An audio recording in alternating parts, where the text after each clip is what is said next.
So today I thought I would share with you a few steps. I get asked about this a lot. Christina, twitchy nose. Yep, you're right there. You're right, twitchy nose. I've been asked a lot of questions about applique. Okay, there's a lot of different ways to do applique, but in particular today I am going to show you how steam works, because steam is one of those fusibles that can kind of get confusing for people. I know when I first started using steam, I didn't quite understand how it worked. Why was there paper on two sides? That confused me a little bit, because it does work differently than heat and bond.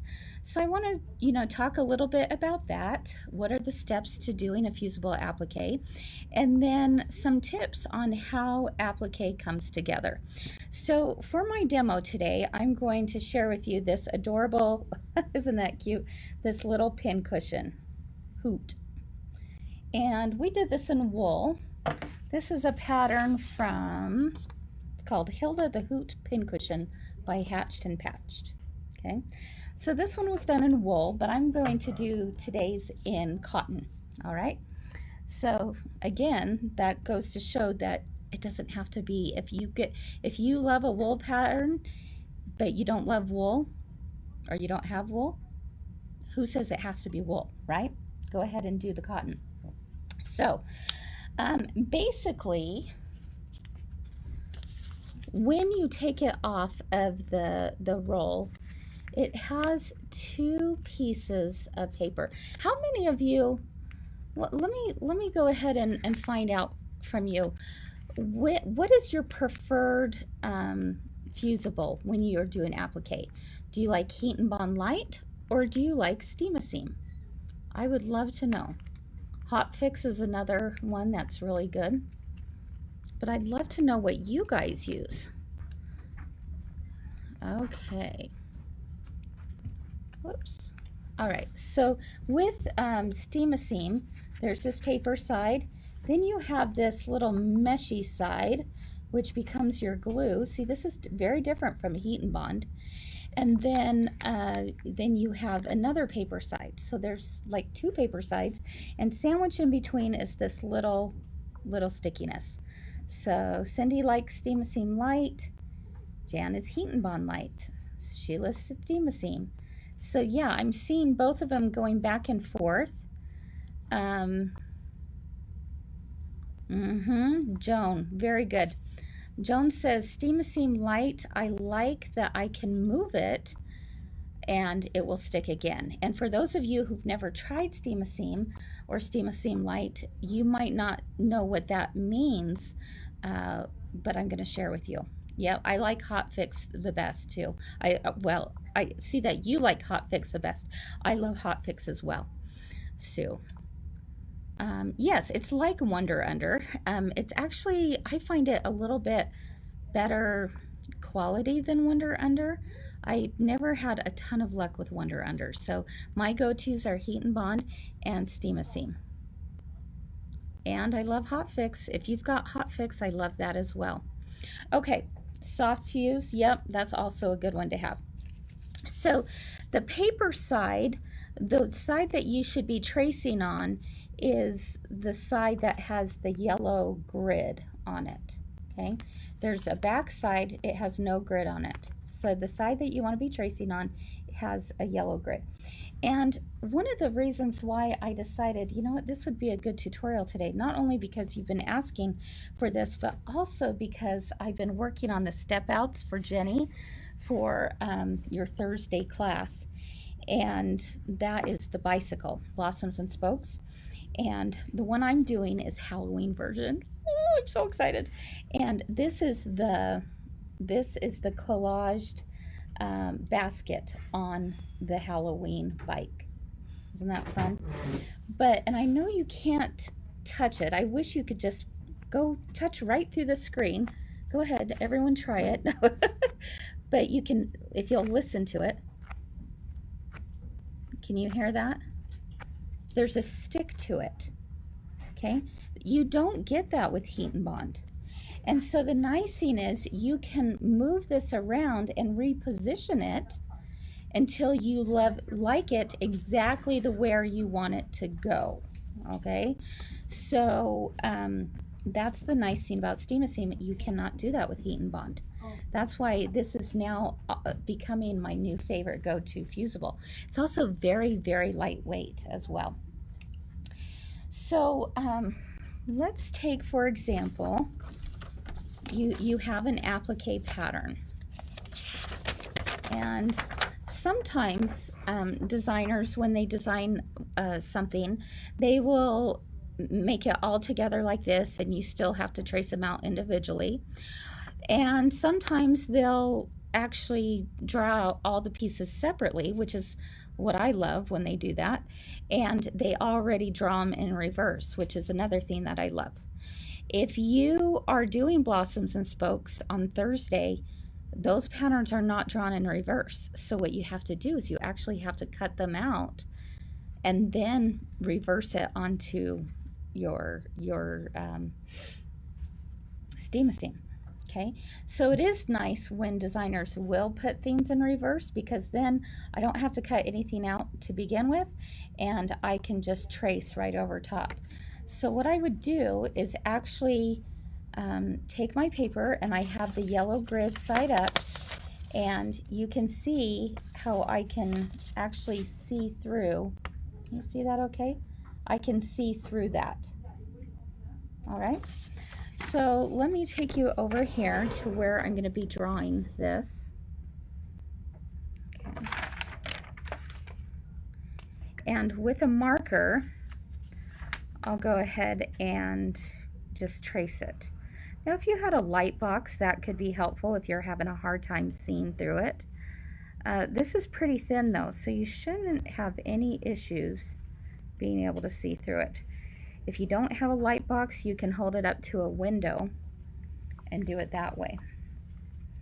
All right, and then what you'll do is you cut just outside of the line, not cutting directly on the line yet. You're just rough cutting around the outside.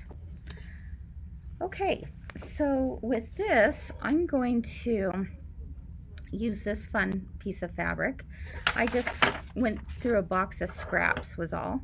And I'm going to put right side down. The wrong side is face up.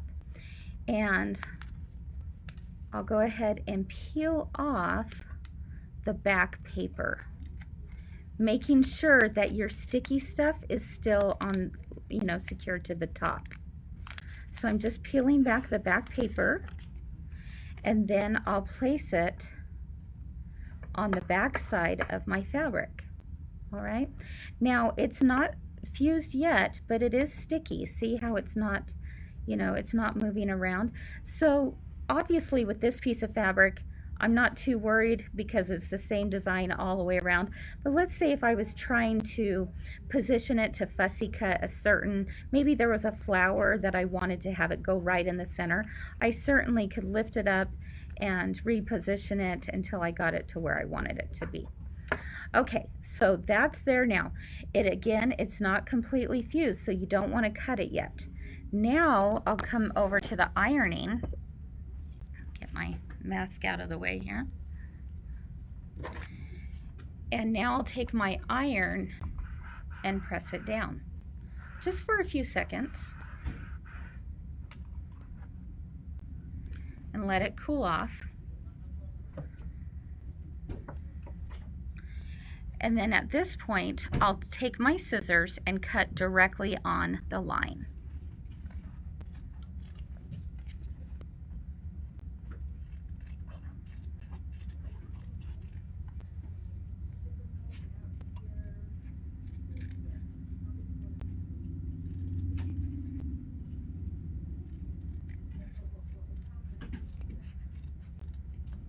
Okay, so now I have the cute body of my little owl. All right, now the next one I'm going to do are his little wings. So I traced, the wings are going to be the same color, so I went ahead and traced both wings, did a rough cut around the outside, and I'm going to pull off the back side of that, leaving the sticky on there and the paper side.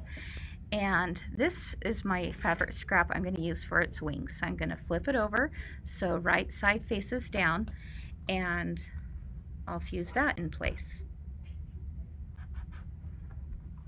And let that cool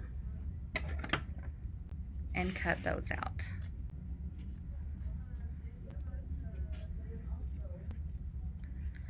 Now, you might be thinking, well, why was it that big of a deal to draw these in reverse, Kris? Because these wings and the owl body, it probably doesn't matter as much. But I'll show you here in a minute why that actually is really important.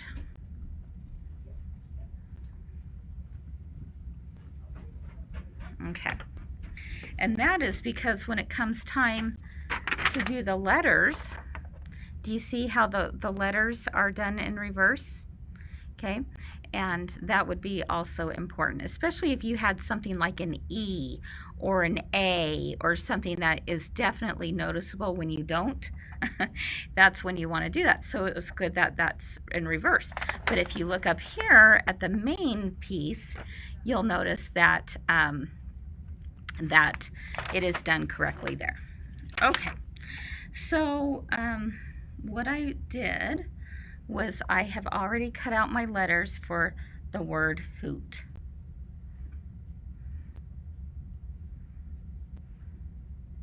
And the O. So those are ready to go on my project. And I think I'm going to do, let's see. I had another piece of fabric here that I wanted, and now I don't see where it went. No, bummer.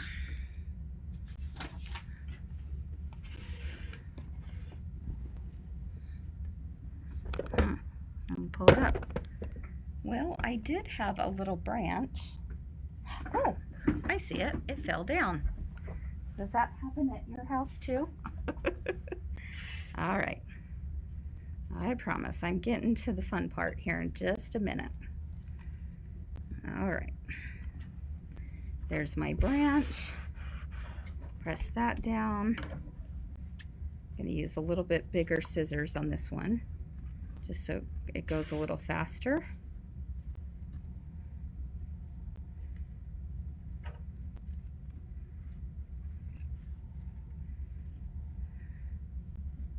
Okay. So now what I want to introduce you to, if you've never seen this before, is an applique pressing sheet. Alrighty. Now there's several pressing sheets out there on the market and several different brands. Okay, there's good things about all of them, right? But I'm going to talk to you about a couple of them real quick so that you can see the difference. This is the pressing sheet I used to always use for everything. Do any of you have something like this?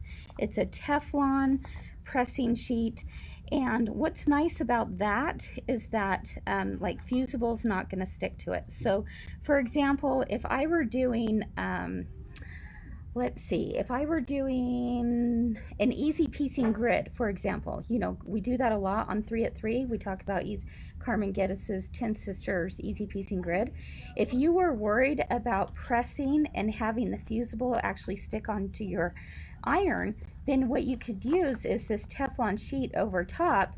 You would press all your pieces down and it wouldn't even stick to the fusible. Your fusible would still be intact.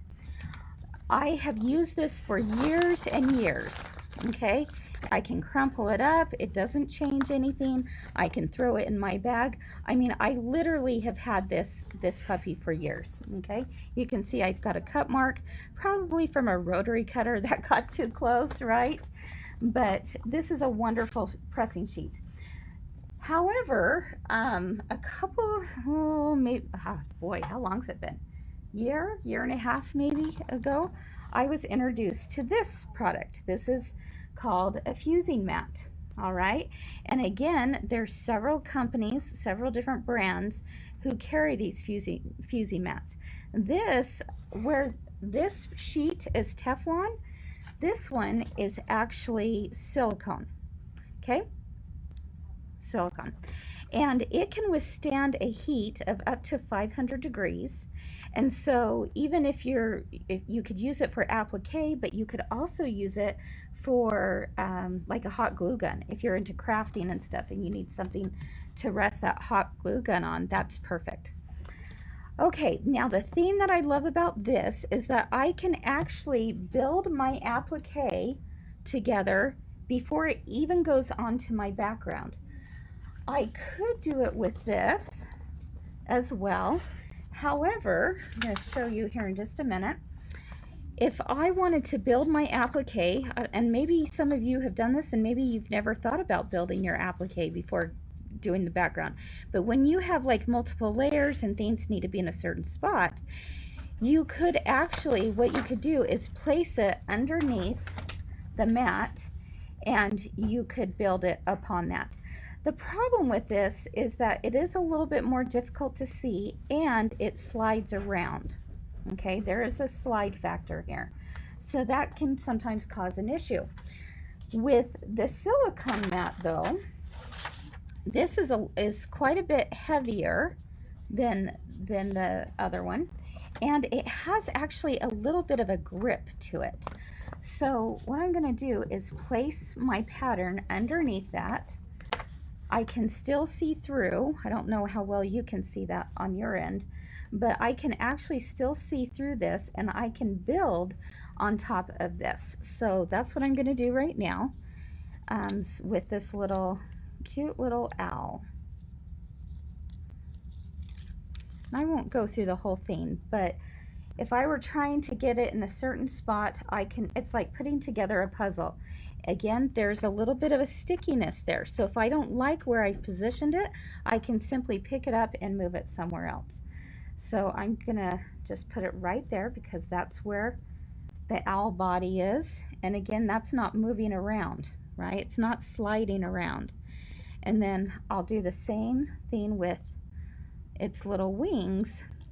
And the nice thing is, again, I can see through this. So I know exactly where this goes. Now this is a pretty straightforward, pretty easy pattern. But boy, when you get into some more intricate applique patterns, it is so nice to be able to build things on top of something else and know exactly where the position goes before you take it anywhere else. And oh, I forgot my little branch that he sits on. So I'm going to peel that back. And I go, oh, it was supposed to go a little bit underneath his body. Guess what? No big deal. I'm just going to pull this back on top of itself. Let's see, right there. Place my branch down. And now bring it back on top of itself. Okay, if I don't like the wing where it's at, I can pick it up and move it. So what I'm doing is I am building out this design. And the cool thing is that now I can take my iron. I mean, would you ever do something like that? You know what, actually, I better be careful because I am on top of my cutting mat. I don't want that. Look, that also, it's sticking. See, that's something I couldn't do with the Teflon mat. If I lifted that up, it would all fall apart. But because there's that stickiness of the mat as well as the steam-a-seam, I'm good to go. Okay, let me grab my wool mat instead. This is better. Now I'll bring this guy back and take my iron and press it in place.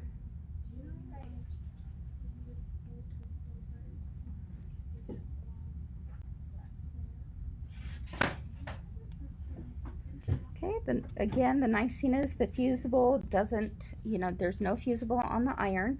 I'm going to let that cool for just a few seconds. And now if I wanted to add the eyes, I haven't cut them out yet, so I'm not going to take the time to do it right now, but I could add the eyes, I could add the beak, I could add anything else I wanted. And look at this, everyone. Look how it just comes up off of the mat as one applique.